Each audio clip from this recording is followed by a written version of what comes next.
दीपक में अगर फूल बनता है तो तुरंत ये 3 काम शुरू कर दीजिए, जिससे आपकी किस्मत बदल जाएगी और भगवान की कृपा आप पर हो जाएगी। जो दिक्कतें आपके घर में चल रही हैं वो पूर्ण रूप से ख़त्म होने लगेंगी और आपकी इच्छाएं पूरी होने लगेंगी और आप पर भगवान की कृपा होने लगेगी और आप के घर में भगवान वास करेंगे। दीपक में फूल बनना।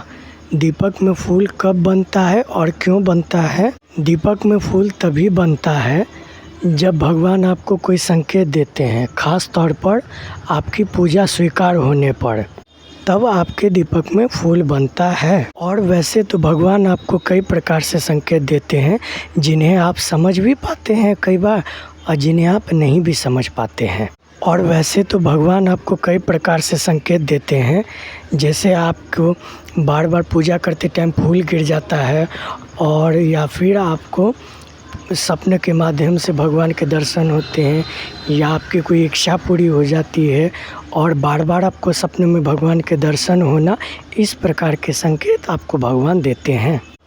और जो दीपक में फूल बनने का संकेत है, ये संकेत अधिकतर साधकों के या फिर जो भगवान के बहुत ही प्रिय हैं उनके दीपक में फूल बनता है।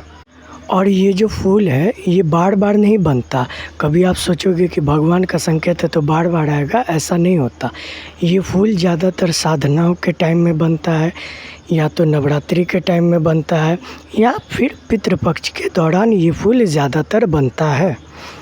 और वैसे ये फूल लंबी बाती में भी बनता है और ये फूल गोल बाती में भी बनता है। और दीपक में फूल बनता है तो आपको कई बार ऐसा लगता है गुलाब बन रहा है, और कई बार आपको ऐसा लगता है कि अड़हुल का फूल बन रहा है, या कई बार आपको ऐसा लगता है खड़क बन रही है, कई बार आपको ऐसा लगता है कि त्रिशूल बन रहा है, या कई बार आपको ऐसा लगता है कि माँ के नेत्र बन रहे हैं या त्रिनेत्र बन रहे हैं। इस प्रकार का भी आपको दीपक के फूल में लगता होगा। और ये अलग अलग आकृतियाँ अलग अलग देवताओं की ओर संकेत करती हैं। जिस प्रकार माता रानी की आप पूजा करते हैं तो अधिकतर आपके दीपक में या तो फूल बनेगा या गुलाब का फूल बनेगा, इस प्रकार का। और जिस प्रकार आप माता काली की पूजा करते हैं तो उसमें कई बार खड़क बनता है, और अगर आप बाबा भोलेनाथ की पूजा करते हैं तो कई बार ऐसा लगेगा डमरू बन रहा है या त्रिशूल बन रहा है, इस प्रकार का आपको लगता है। और इस दीपक में जो ये फूल बनता है ये बहुत ही महत्वपूर्ण होता है, क्योंकि ये फूल आपकी पूजा से प्रसन्न होकर भगवान आपको ये संकेत देते हैं इस दीपक में फूल बनाकर।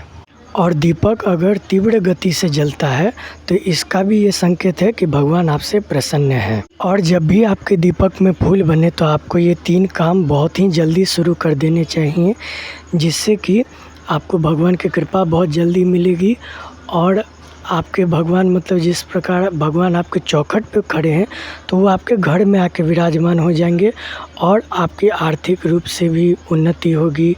आपकी कोई मनोकामना पूर्ण नहीं हो रही है तो वो भी पूर्ण होगी, और भगवान आपकी इच्छाओं को पूर्ण करेंगे और हर प्रकार से आपको सुख समृद्धि प्रदान करेंगे। तो सबसे पहला कार्य आपको ये करना है कि दीपक में फूल बने तो जब तक दीपक जल रहा है तब तक उस फूल को तोड़ना नहीं है, और जब दीपक शांत हो जाए तो उस फूल को ले लेना है। और या आप अगर माँ काली के भक्त हैं तो इस दीपक के फूल को तोड़ इसमें घी मिला करके रोज़ाना इसका तिलक करें। और अगर आप हनुमान जी के भक्त हैं तो इसमें थोड़ा सा हनुमान जी का ऑरेंज वाला सिंदूर मिला करके इसका रोज़ाना तिलक करें। इस तिलक से आपको बहुत ही फ़ायदे होंगे। इस तिलक से आपको जो आपके दीपक की ऊर्जा है वो आपको प्राप्त होगी, और इस दीपक से आपके शरीर में आपकी आत्मा में एक तेज प्रवेश करेगा जो आपको पूरी तरह से सकारात्मक करेगा, आपके विचारों को भी सकारात्मक करेगा। मन में हमेशा सकारात्मक विचार आएंगे। और आप अगर किसी सामने वाले व्यक्ति से बात करोगे तो उसे वो भी आपको देखेगा तो उसके भी मन में जो है सकारात्मक विचार आएंगे और उसका भी मन पॉजिटिविटी से भर जाएगा। और ये दीपक आपके जीवन में बहुत ही अच्छे अच्छे चमत्कार करता है, आपकी दिव्य दृष्टि को भी खोलने में बहुत ही सहायता करता है ये दीपक। तो इस तिलक को रोज़ाना लगाएं।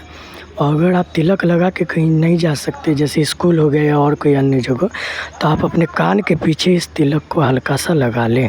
अब दूसरा काम क्या करना है आपको कि जब भी आपके दीपक में फूल बने तो आपको जाप शुरू कर देना, मंत्र जाप करना आप शुरू कर देना है, या किसी चालीसा का पाठ करना शुरू कर देना, या किसी सहस्त्र नाम का पाठ शुरू कर देना है। उससे क्या होगा कि जो भी ऊर्जा आ रही है आपको, जैसे मान लीजिए 20% ऊर्जा प्राप्त हो रही है तो वो ऊर्जा आपको 80% 60% ऊर्जा वो आपको प्राप्त होगी और भगवान की कृपा बहुत जल्दी आपको मिलेगी और बहुत ही अच्छे आपको अनुभव भी शुरू हो जाएंगे। भगवान की कृपा भी बहुत ज़्यादा मिलेगी और आपको पॉजिटिविटी से भर देगी। आपको कई लोगों के ऊपर तो सवारी भी आ सकती है, आपकी कुंडलिनी भी जागृत होगी और बहुत अच्छी आपको कृपा मिलेगी भगवान की, और भगवान के दर्शन भी आपको हो सकते हैं इस काम को करना आप जब शुरू करेंगे। अब तीसरा काम आपको क्या करना है, जब भी आपके दीपक में फूल बनना शुरू हो जाए तो आपको भोग देना शुरू कर देना है।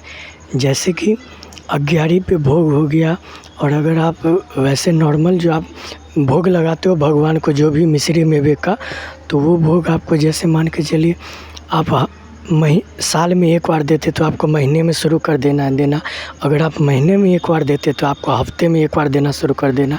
अगर आप हफ्ते में एक बार देते हैं तो ये आपको डेली देना शुरू कर देना। और अग्यारी पे भोग तो आपको हफ्ते में एक बार देना ही चाहिए।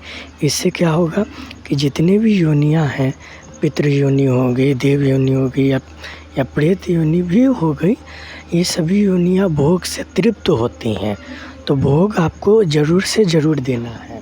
तो मुझे आशा है कि ये जानकारी आपको पसंद आई होगी, और इसी प्रकार की और अच्छी जानकारी प्राप्त करने के आप हमारे चैनल बालाजी का सेवक इस चैनल से जुड़े। इस चैनल पर आपको भक्ति भक्ताई से जुड़ी सभी जानकारियाँ मिलेंगी, और इस चैनल को सब्सक्राइब कर ले और बेल आइकन को ऑल पे सेट करें, ताकि जिससे कोई भी हम पूजा पाठ से जुड़ी या भक्ति भक्ताई से जुड़ी नई वीडियो डालें तो वो सबसे पहले आप तक पहुँचे, आपको मिले। और इस चैनल को सपोर्ट करें, इस चैनल को आगे बढ़ाएं और कृपा करें। मैं आशा करता हूँ कि हनुमान जी आप सभी पे कृपा बनाए रखें, आप सबकी झोली भरते रहें। अब मैं उनसे ये विनती करता हूँ कि जितने भी हमारे यूट्यूब चैनल के सब्सक्राइबर आए उन सब पे खूब कृपा करते रहें, सभी का कल्याण हो, सभी अपने जीवन में आगे बढ़े, आध्यात्मिक जीवन में आगे बढ़े। जय सिया राम, हर हर महादेव।